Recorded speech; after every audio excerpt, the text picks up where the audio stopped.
नमस्कार दोस्तों। आज पूर्णिमा का दिन है और अधिक मास का महीना है। मैं सिंपल तरीके से सत्यनारायण भगवान की कथा करूंगी खुद से। आपको पसंद आए तो प्लीज़ पूरी वीडियो देखें और लाइक करें। इसमें कुछ भी ज़्यादा वो नहीं करूंगी, ज़्यादा कि अपन घर में कर ना सके। सिंपल तरीके से करूंगी एकदम।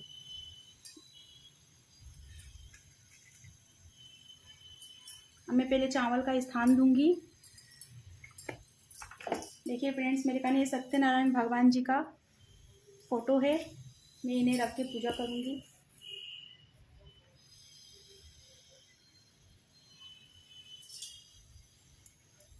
और हम गजानन गणपति भगवान को विराजमान करेंगे। मैंने इनका स्नान करा दिया है और यहाँ पर दीपक रखेंगे।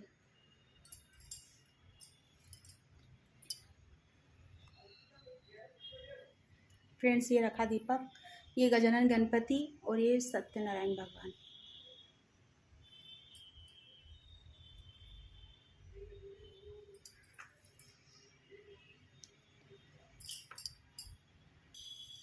सबसे पहले मैं दीपक जलाऊंगी गजानन गणपति और सत्यनारायण भगवान का नाम लेके। ओम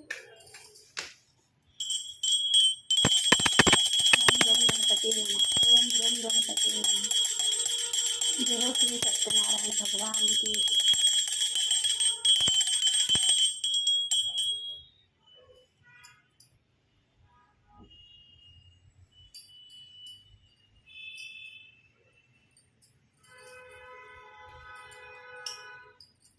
ये देखिए फ्रेंड्स, इधर मेरे लड्डू गोपाल जी भी विराजमान है।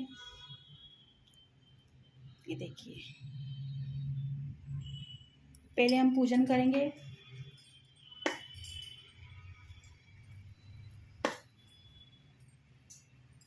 सबसे पहले हम गणपति भगवान को तिलक करेंगे। ओम गं गणपते नमः। ओम गं गणपते नमः।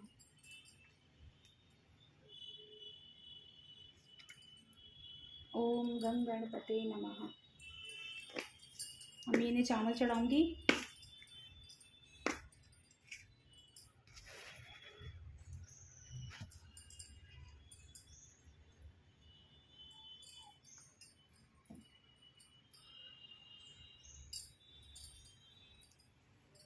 और फ्रेंड्स, हमारे गणपति जी को हम दुर्वा घास चढ़ाएंगे। ओम गं गणपते नमः। पुष्प चढ़ाएंगे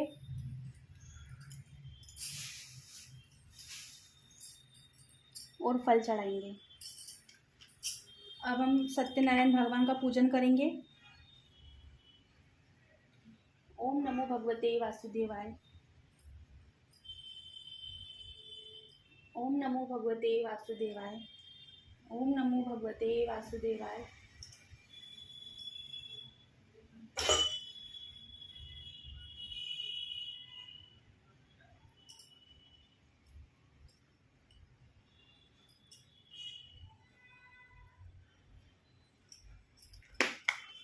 चावल चढ़ाएंगे विष्णु भगवान जी को। ओम नमो भगवते वासुदेवाय। ओम नमो भगवते वासुदेवाय। और पुष्प चढ़ाएंगे।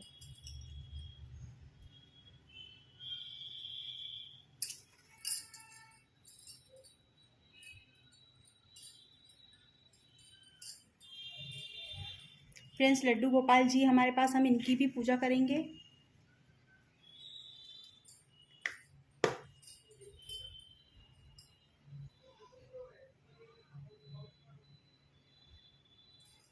ओम नमो भगवते वासुदेवाय। ओम नमो भगवते वासुदेवाय। ओम नमो भगवते वासुदेवाय। ओम नमो भगवते वासुदेवाय। शालिग्राम भगवान जी की भी पूजा करेंगे। ओम नमो भगवते वासुदेवाय।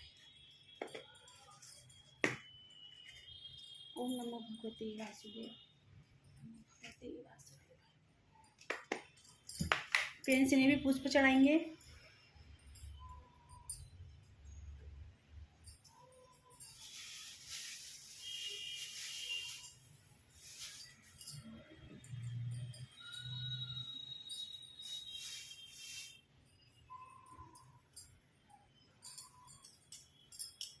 फ्रेंड्स, बहुत ही सिंपल तरीके से पूजा कर रही हूँ मैं। आपको पसंद आए तो आप लाइक ज़रूर करें, मेरी वीडियो को शेयर करें। अब मैंने पंजीरी का प्रसाद बनाया है, इसका भोग लगाऊंगी।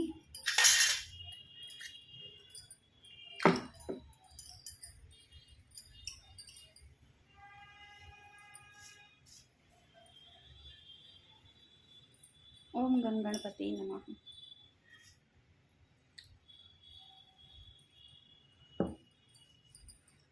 फ्रेंड्स, गणपति भगवान को तुलसी माता नहीं चढ़ती है, इसलिए उन्हें मैंने अलग से पहले ही रख दिया है। अब मैं इसमें तुलसी पत्र डालूंगी।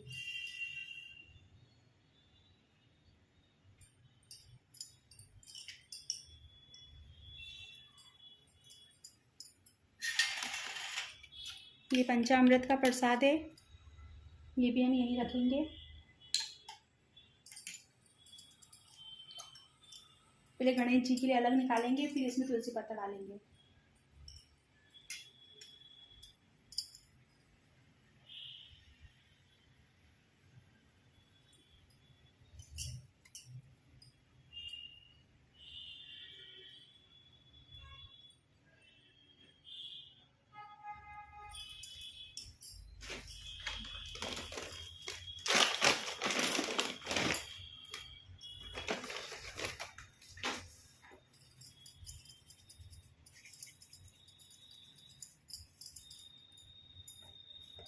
अब धूप बत्ती जलाएंगे, फिर भगवान जी को धूप बत्ती दिखाएंगे।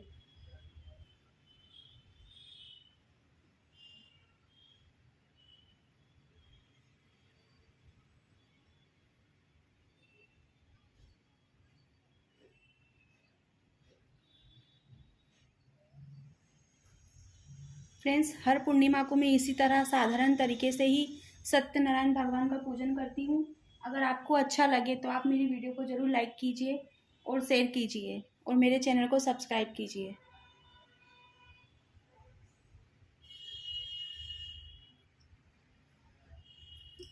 पहले मैं दीपक की पूजा करूँगी। जय हो दीप देवता की जय हो।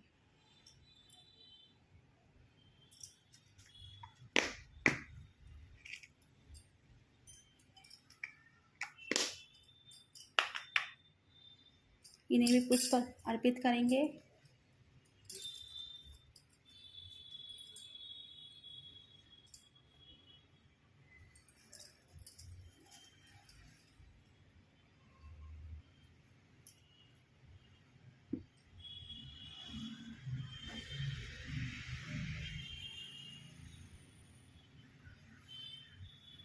अब मैं धूप बत्ती दिखाऊंगी।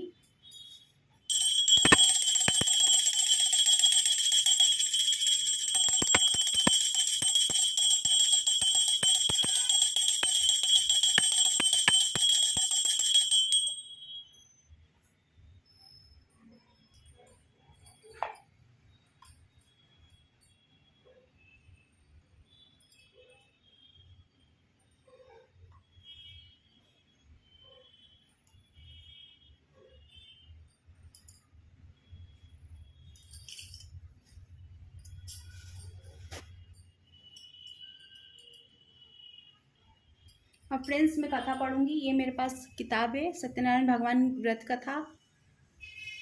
मैं हर पूर्णिमा को व्रत करती हूँ सत्यनारायण भगवान का और उनकी कथा करती हूँ इसी साधारण तरीके से।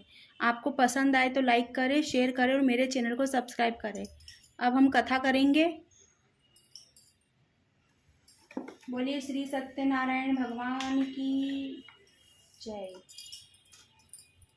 फ्रेंड, पुष्प लेंगे हाथ में और कथा प्रारंभ करेंगे।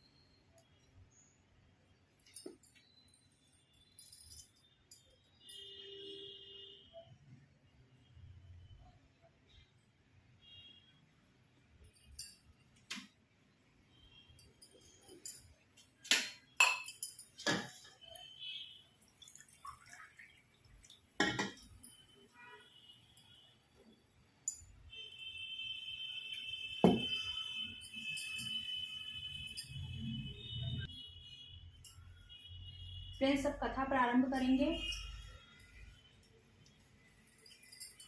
प्रथम अध्याय।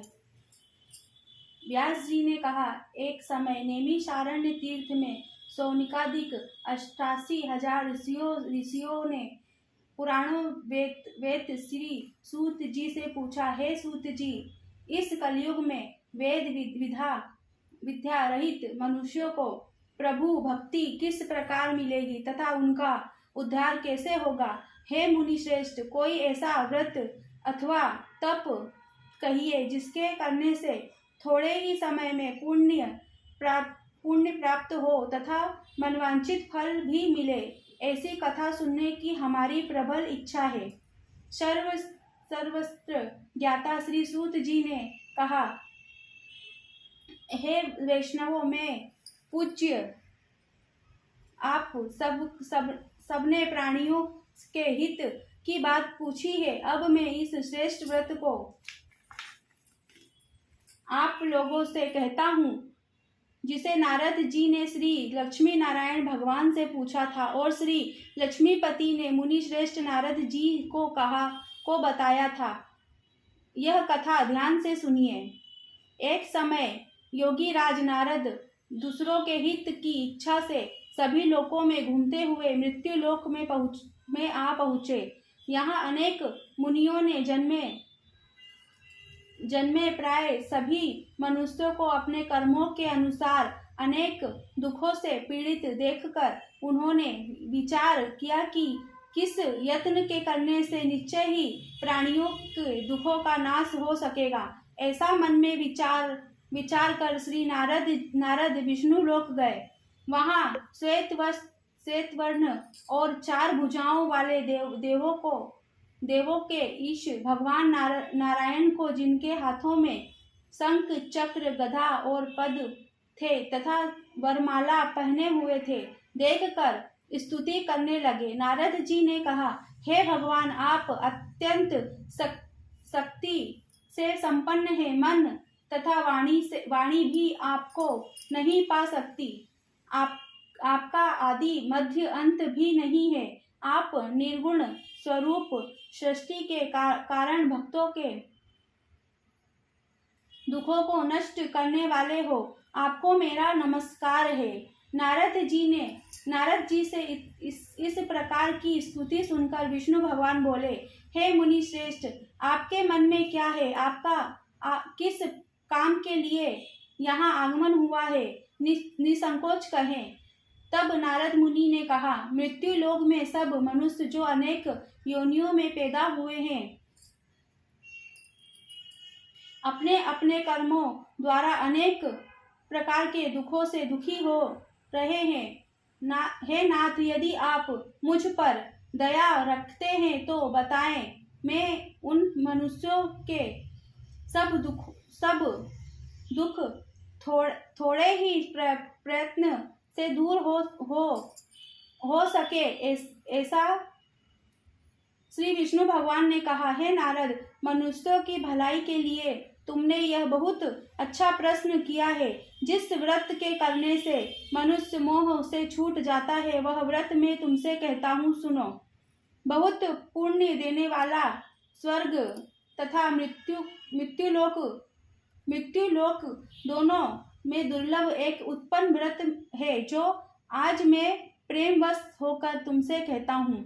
श्री सत्यनारायण भगवान का यह व्रत विधि विधान पूर्वक संपन्न करके मनुष्य इस धरती पर सुख भोगकर मरने पर मोक्ष को प्राप्त होता है। श्री विष्णु भगवान के वचन सुनकर नारद मुनि बोले, हे भगवान, उस व्रत का फल क्या है, क्या विधान है? इससे पूर्व किसने यह व्रत किया है और किस दिन यह व्रत करना चाहिए? कृपया मुझे विस्तार से बताएं। श्री विष्णु भगवान ने कहा, हे नारद, दुख शोक आदि दूर करने वाला यह व्रत सब स्थानों पर विजय करने वाला है। भक्ति और श्रद्धा के साथ किसी भी दिन मनुष्य श्री सत्यनारायण भगवान की संध्या के समय ब्राह्मणों और बंधुओं के साथ धर्मपरायण होकर पूजा करे। भक्ति भाव से नैवेद्य केले का फल, शहद, घी, शक्कर अथवा गुड़, दूध और गेहूं का आटा, छाटा, लेवे। गेहूं के अभाव में सांठा का चूर्ण भी ले सकते हैं। इस सबको भक्ति भाव से भगवान को अर्पण करें। बंधु बांधवों सहित ब्राह्मणों को भोजन कराएं। इसके पश्चात स्वयं भोजन करें। रात्रि में नाम कीर्तन आदि का आयोजन कर श्री सत्यनारायण भगवान का श्रवण करता हुआ समय व्यतीत करे। इस तरह जो मनुष्य व्रत करेंगे उनका मनोरथ निश्चय ही पूर्ण होगा। भगतराज, तुमसे जो विकराल कलिकाल के कर्म छिपे नहीं है, खान पान आचार विचार और चाहते हुए भी पवित्रता न रख पाने के कारण, क्योंकि जीवन में नाम स्मरण करके ही अपना लोक परलोक सवार सकते हैं, इसीलिए विशेष रूप से कलिकी काल में मृत्यु लोक में यह एक लघु और आसान उपाय है, जिससे अल्प समय और अल्प धन में प्रत्येक जीवन को महान पुण्य प्राप्त होता है।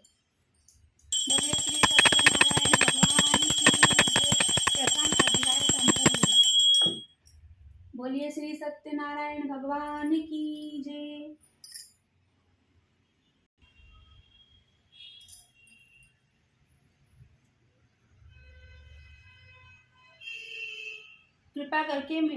कृपा से मेरे यहाँ धान आदि की वृद्धि हुई है। विप्र से इस व्रत के बारे में जानकर वह लक्कड़हारा बहुत प्रसन्न हुआ। भगवान का चरना अमृत ले और भगवान भोजन करने के बाद वह अपने घर को चला गया। अगले दिन लक्कड़हारे ने अपने मन में संकल्प किया कि आज गांव में लकड़ी बेचने से जो धन मिलेगा उसी से भगवान श्री सत्यनारायण भगवान का उत्तम व्रत करूंगा। यह मन में विचार कर वह लक्कड़हारा लकड़ियों का गट्ठा अपने सिर पर रखकर जिस नगर में धनवान लोग रहते थे ऐसे सुंदर नगर में गया। उसी दिन उसे उन लकड़ियों का दाम पहले से चौगुना मिला। तब वह बूढ़ा लक्कड़हारा अति प्रसन्न होकर पके केले, शक्कर सहित घी, दूध, दही और गेहूं का चूर्ण इत्यादि श्री सत्यनारायण भगवान के व्रत की सभी सामग्री लेकर अपने घर आ गया। फिर उसने अपने बंधु बांधवों को बुलाया। विधि विधान के साथ भगवान का पूजन और व्रत किया।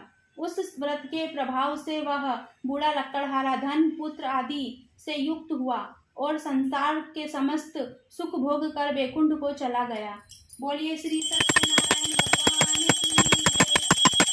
द्वितीय अध्याय संपूर्ण। बोलिए श्री सत्यनारायण भगवान की जय। तृतीय अध्याय। तीसरा अध्याय। श्री सूत जी ने कहा, हे श्रेष्ठ मुनियों, अब आगे की एक कथा कहता हूँ। पूर्व काल में उल्कामुख नाम का एक महान बुद्धिमान राजा था। वह सत्यवक्त और जितेंद्र था। प्रतिदिन देव स्थानों पर जाता तथा गरीबों को धन देकर अपने कष्ट दूर करता था।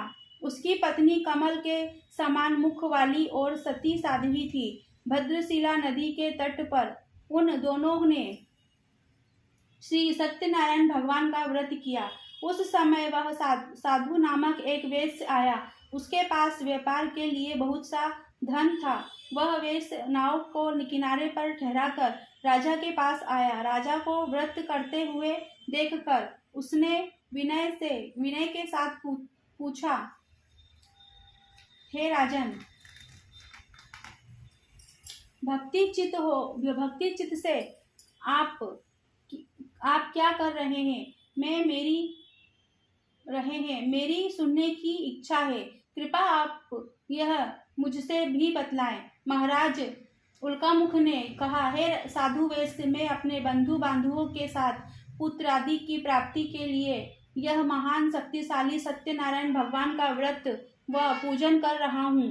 राजा के वचन सुनकर साधु नामक वैश्य ने आदर के साथ कहा, हे राजन, मुझे भी इसका सब विधान बताएं। मैं भी अपने कथा अनुसार इस व्रत को करूँगा। मेरे भी कोई संतान नहीं है। मुझे विश्वास है इससे निश्चय ही मेरे भी संतान होगी।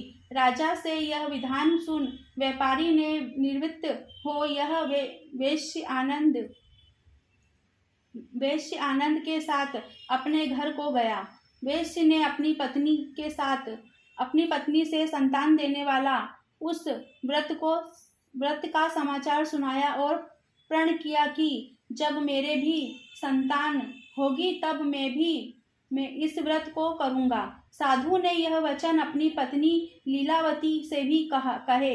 एक दिन उसकी पत्नी लीलावती आनंदित हो सांसारिक धर्म के प्रवक्त होकर श्री सत्यनारायण भगवान की कृपा से गर्भवती हो गई। 10वें महीने में ही उसने एक सुंदर कन्या को जन्म दिया। दिनों दिन वह कन्या इस तरह बढ़ने लगी जैसे शुक्ल पक्ष का चंद्रमा बढ़ता है। कन्या का नाम कलावती रखा गया। तब लीलावती ने मीठे शब्दों में अपने पति को श्रवण दिलाया कि अपने जो भगवान का व्रत करने का संकल्प किया था अब आप उसे पूरा करिए। साधु वैश्य ने कहा, हे प्रिय, मैं कन्या का विवाह कर इस व्रत को करूंगा। इस प्रकार अपनी पत्नी को आश्वासन दे वह व्यापार को चला गया।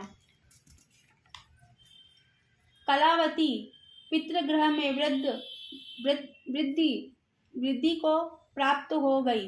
लौटने पर साधु ने जब नगर में सखियों के साथ अपनी पुत्री को खेलते हुए देखा तो दूत को बुलाकर कहा कि उसकी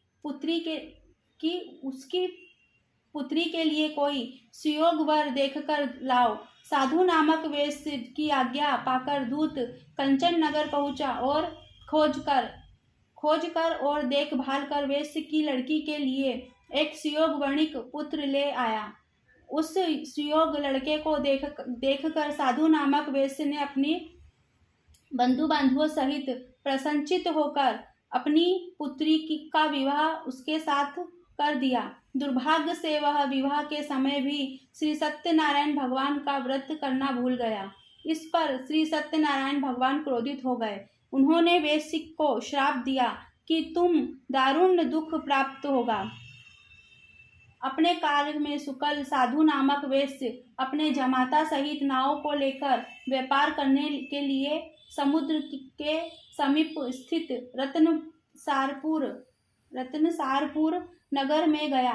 दोनों ससुर जमाई चंद्रकेतु राजा के उस नगर में व्यापार करने लगे। एक दिन भगवान सत्यनारायण की माया से प्रेरित एक चोर राजा का धन चुराकर भाग जा रहा था। राजा के दूत को देखकर पीछे वेग के आते देखकर चोर ने घबराकर राजा के धन को वही नाव में छुपाकर रख दिया जहां वे ससुर जमाई ठहरे हुए थे और भाग गया।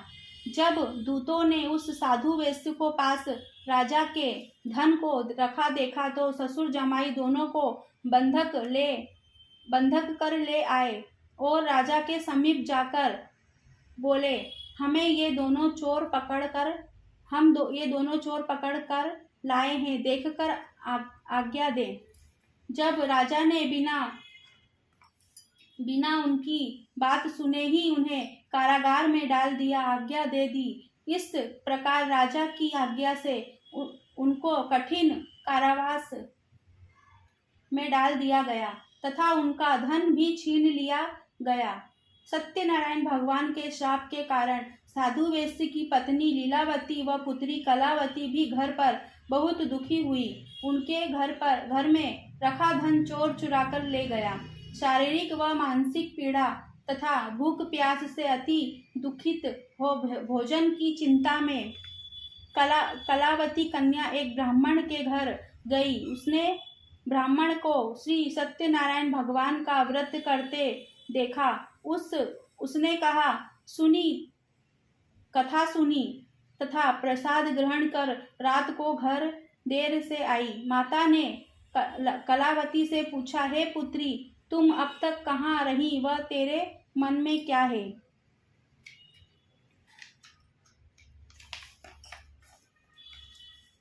कलावती बोली, हे माता, मैंने एक ब्राह्मण के घर श्री सत्यनारायण भगवान का व्रत होते देखा।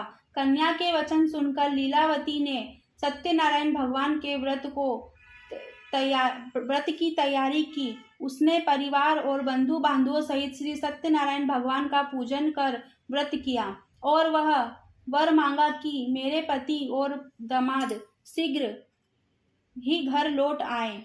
साथ ही प्रार्थना की कि हम सबका अपराध क्षमा करो। श्री सत्यनारायण भगवान इस व्रत से संतुष्ट हो गए। उन्होंने राजा चंद्रकेतु को स्वप्न में दर्शन देकर कहा, हे राजन, जिन दोनों वेश्य को तुमने बंदी बनाकर रखा है वे निर्दोष हैं, उन्हें प्रातः ही छोड़ दो। उनका सब धन जो तुमने ग्रहण किया है लौटा दो, अन्यथा मैं तेरा धन, राज्य, पुत्रादि सब नष्ट कर दूंगा। राजा से ऐसा वचन कहकर भगवान अंतर ध्यान हो गए। प्रातः काल राजा चंद्रकेतु ने सभा में सबको अपना स्वप्न सुनाया और सैनिकों को आज्ञा दी कि दोनों वणिक पुत्रों को कैद से मुक्त कर सभा में लाया जाए। दोनों ने आते ही राजा को प्रणाम किया और राजा ने कोमल वचनों में कहा, हे महान मुनि भाव, तुम्हें भावविवश कैसा कठिन दुख प्राप्त हुआ है। अब तुम्हें कोई भय नहीं है, तुम मुक्त हो। इसके बाद राजा ने उनको नए नए वस्त्र आभूषण पहनाए तथा उनका जितना भी धन लिया था उसे दुगना लौटा दिया, आदर से विदा किया और दोनों वेश्य अपने घर को चले। बोलिए श्री सत्यनारायण भगवान की जय। तीसरा अध्याय संपूर्ण।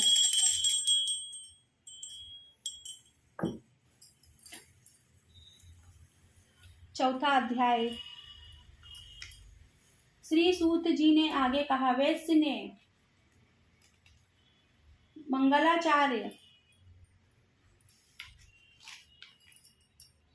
मंगलाचार करके यात्रा आरंभ की और अपने नगर को चला। उनके थोड़ी दूर आगे बढ़ने पर दंडी वेशधारी श्री सत्यनारायण भगवान ने उससे पूछा, हे साधु, तेरी नाव में क्या है? अभिभाविक वणिक हंसता हुआ बोला, हे दंडी, आप क्या पूछते हैं? क्या धन लेने की इच्छा है? मेरे नाव में तो बेल पत्ते भरे हैं। वेश्य का कठोर वचन सुनकर दंडी वेशधारी श्री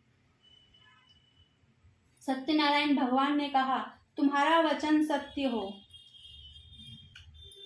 ऐसा कहकर वहां से चले गए और कुछ दूर जाकर समुद्र के किनारे बैठ गए। दंडी महाराज के जाने के पश्चात वेश्य ने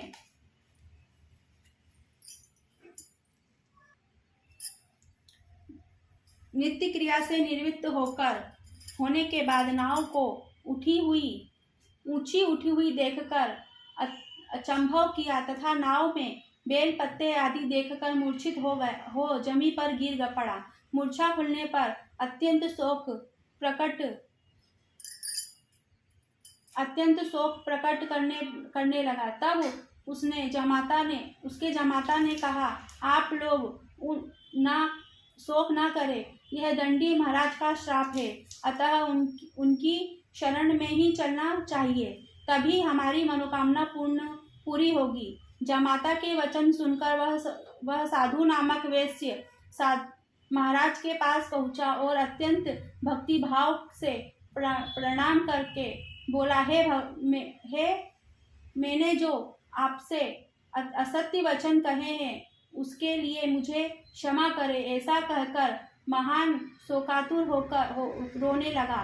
तब दंडी भगवान बोले, हे वणिक पुत्र, मेरी आज्ञा से बार बार तुम्हें दुख प्राप्त हुए हैं, मेरी पूजा से विमुख हुए हैं। साधु नामक वैश्य ने कहा, हे भगवान, आपकी माया से ब्राह्मण आदि देवता भी आपके रूप को नहीं जान पाते, तब मैं अज्ञानी भोला कैसे जान सकता हूँ? आप प्रसन्न होइए, मैं अपनी समर्थ के अनुसार इसका आपकी पूजा करूंगा। मेरी रक्षा करो और पहले के समान मेरी नौका में धन से परिपूर्ण कर दो। उनके भक्ति गुप्त वचन सुनकर श्री सत्यनारायण भगवान प्रसन्न हो गए और उनकी इच्छा अनुसार वर देकर अंतर्ध्यान हो गए। तब ससुर जमाता दोनों नाव पर आकर देखा कि नाव धन से परिपूर्ण है। फिर वह भगवान श्री सत्यनारायण भगवान का साथियों सहित अपने नगर को चला। जब वह अपने नगर को निकट पहुंचा तब उसने एक दूत को अपने घर भेजा। दूत ने साधु नामक वेश्य के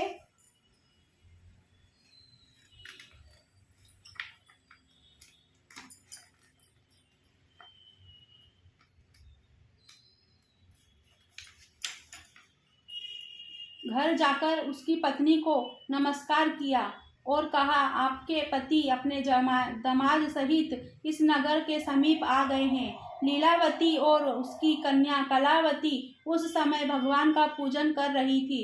दूत का वचन सुनकर साधु की पत्नी ने बड़े हर्ष के साथ सत्यदेव का पूजन पूर्ण किया और अपनी पुत्री से कहा, मैं अपने पति के दर्शन को जाती हूँ, तू कार्य पूर्ण कर शीघ्र आ जाना। परंतु कलावती पूजन एवं प्रसाद छोड़कर अपने पति के दर्शन के लिए चली गई। प्रसाद की अवज्ञा के कारण सत्यदेव ने रुष्ट हो उसके पति को नाव सहित पानी में डुबा दिया। कलावती अपने पति को ना देखकर रोती हुई जमीन पर गिर गई। नौका को डूबा हुआ तथा कन्या को रोती हुई देख साधु नामक वेश्य दुखित हो बोला, हे प्रभु, मुझसे या मेरे परिवार से जो भूल हुई हो उसे क्षमा करो। उसके दीन वचन सुनकर सत्यदेव भगवान प्रसन्न हो गए। आकाशवाणी हुई, हे वैश्य, तेरी कन्या मेरा प्रसाद छोड़कर आई है, इसलिए इसका पति अदृश्य हुआ है। यदि यह घर जाकर प्रसाद खाकर लौटती है तो इसे इसका पति अवश्य ही मिलेगा। आकाशवाणी सुनकर कलावती ने यह घर पहुंचकर प्रसाद खाया और फिर आकर अपने पति के साथ दर्शन किए। तत्पश्चात साधु वैश्य ने वही बंधु बांधवों सहित सत्यदेव का विधि पूर्वक पूजन किया। वह इस लोक का सब सुख भोग कर अंत में स्वर्ग लोक को गया। बोलिए श्री सत्यनारायण भगवान की जय। चौथा अध्याय संपूर्ण। पांचवा अध्याय प्रारंभ। हे प्रभु। श्री सूत जी ने कहा, हे ऋषियों, मैं एक और भी कथा कहता हूँ, सुनो। प्रजापाल में 3 त्वंगध्वज नाम का एक राजा था। उसने भगवान सत्यदेव का प्रसाद त्याग कर बहुत दुख पाया। एक समय राजा वन में अन्य वन्य पशुओं को मारकर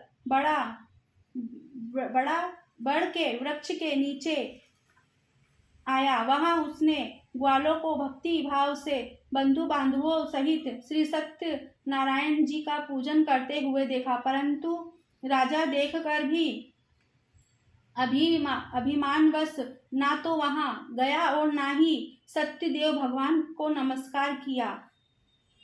जब ग्वालों ने भगवान का प्रसाद उसके सामने रखा तो वह प्रसाद त्याग कर अपने नगर को चला गया। नगर में पहुंचकर उसने देखा उसका सब कुछ नष्ट हो गया है। वह समझ गया कि यह सब भगवान सत्यदेव ने ही किया है। तब वह उसी स्थान पर वापस आया और ग्वालों के समीप गया और विधि पूर्वक पूजन कर प्रसाद खाया।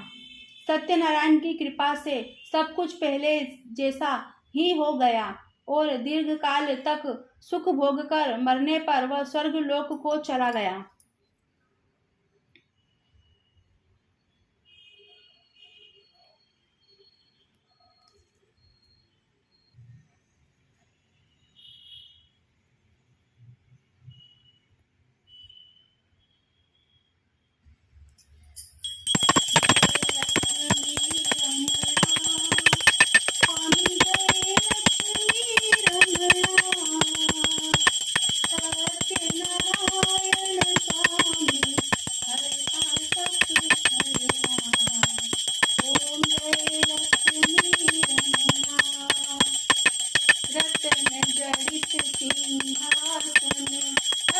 छवि राजे, स्वामी अद्भुत छवि राजे।